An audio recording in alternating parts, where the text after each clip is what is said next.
जिंदगी की कीमत क्या है।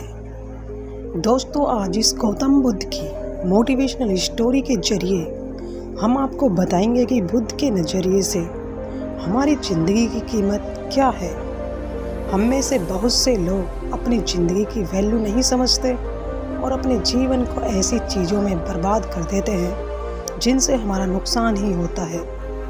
कुछ लोग अपनी ज़िंदगी शराब के पीछे बर्बाद कर देते हैं, तो कुछ लड़कियों के चक्कर में और कुछ अपनी सारी ज़िंदगी पैसा पैसा करके बर्बाद कर देते हैं। एक बार की बात है, गौतम बुद्ध अपने शिष्यों को ज़िंदगी से जुड़ी अच्छी बुरी चीज़ों का ज्ञान दे रहे थे। सभी शिष्य उनकी बातों को बहुत ध्यान से सुन रहे थे।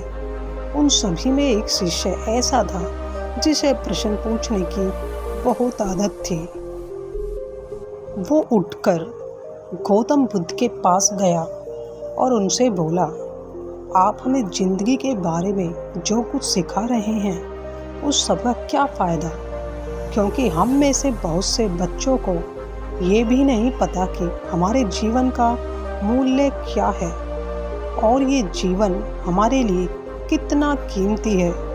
पहले आप हमें ये बताएं कि इस जीवन का मूल्य क्या है।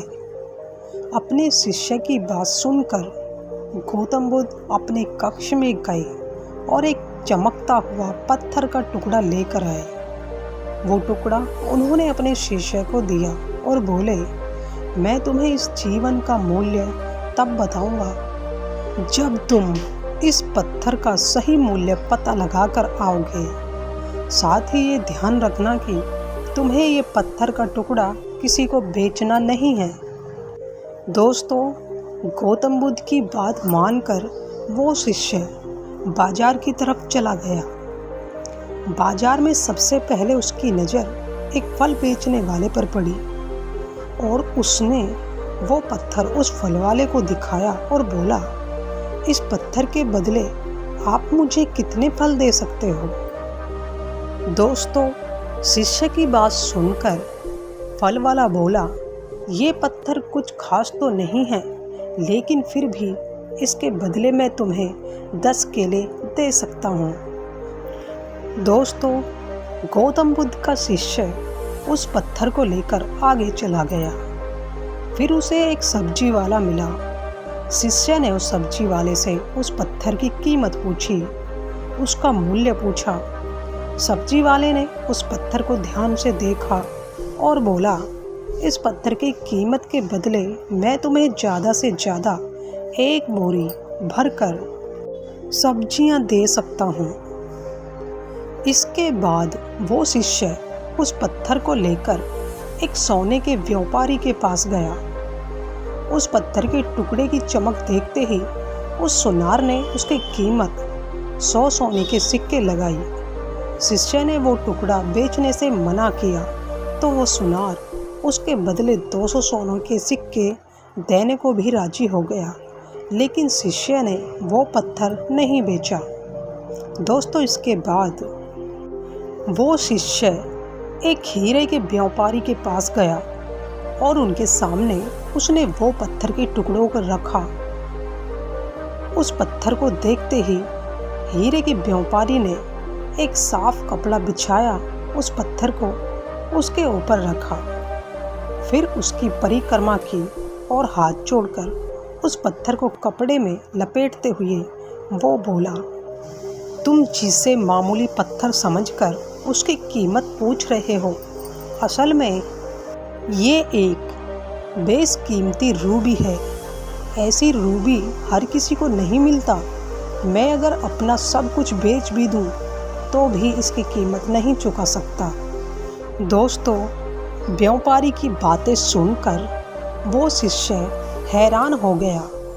वो दौड़ा दौड़ा सीधा बुद्ध के पास आया और उन्हें उसने जो कुछ भी बाजार में हुआ वो सब बताया। उसकी अचरज भरी बातें सुनकर गौतम बुद्ध बोले, तुम्हारे सवाल का जवाब इस रूबी की कीमत में ही छिपा है। हमारा जीवन भी एक रूबी है। रूबी की तरह ये भी बेशकीमती है। लेकिन हम इस बात को हमेशा नज़रअंदाज करते हैं और अपने जीवन का मूल्य नहीं समझते।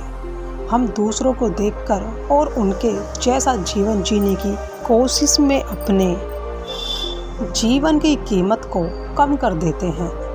हम ये सोचते हैं कि हमारी ज़िंदगी की कीमत वही है जो दूसरे हमें बताते हैं, लेकिन ये बात हमेशा ध्यान रखना कि सामने वाला अपनी हैसियत, बुद्धि और अपनी समझ के हिसाब से तुम्हारी कीमत लगाता है।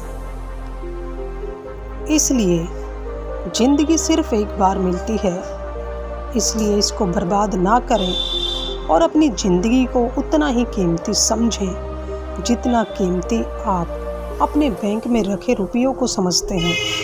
आज के समय में लोग अपनी ज़िंदगी से ज़्यादा कीमती प्यार, पैसे और दिखावे से भरी चीज़ों को समझते हैं।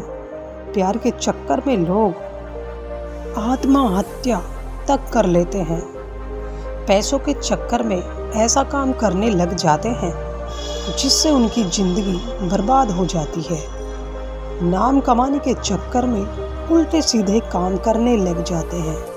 हमेशा याद रखें कि दिखावा करना ज़रूरी नहीं है।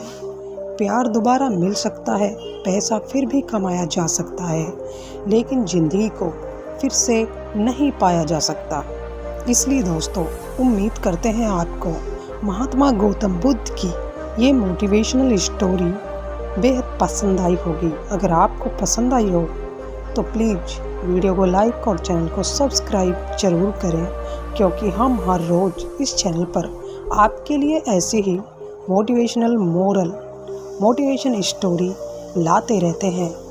महात्मा गौतम बुद्ध की नई नई प्रेरणादायक कहानियाँ लाते रहते हैं। जय हिंद।